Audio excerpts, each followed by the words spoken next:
can you sell something you don't own? And if no one else owns it either, is it fair game? That's exactly what one man did with the moon. Meet Dennis Hope, the entrepreneur who claimed ownership of the moon and then sold plots of it to millions of people around the world. His story sounds ridiculous, but it's true. And it made him millions. In 1980, Dennis was down on his luck.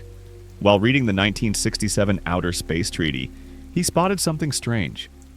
The treaty forbids any nation from owning celestial bodies, but says nothing about individuals. That was the loophole. He went to his local county office in San Francisco and filed a declaration of ownership for the moon.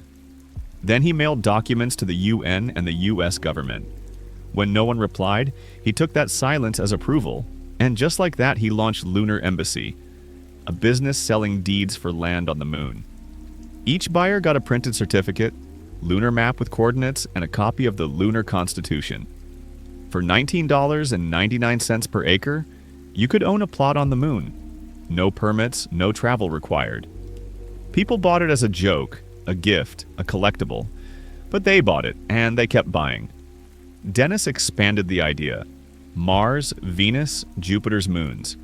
He even created the galactic government with a currency, flag, and laws. He marketed the idea like a real estate empire from the stars. He claimed that over 6 million people bought land from him. Celebrities, CEOs couples, even former presidents. Companies gave plots as corporate gifts. He sold over 600 million acres and made over $10 million doing it. How was it possible? Because no one stopped him. The law didn't say he could, but it didn't say he couldn't either. And that's where Dennis thrived, in the unknown. He didn't build anything. He didn't ship anything. His product was paper and emotion. He sold people the idea of owning the unownable, and people loved it.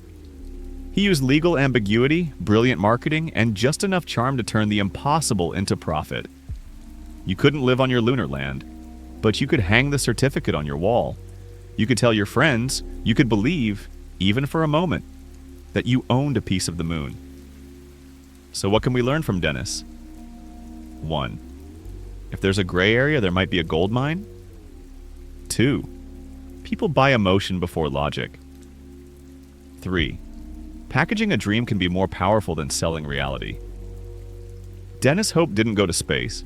He didn't build rockets, he just looked at the moon and declared, "This is for sale." And millions of people agreed.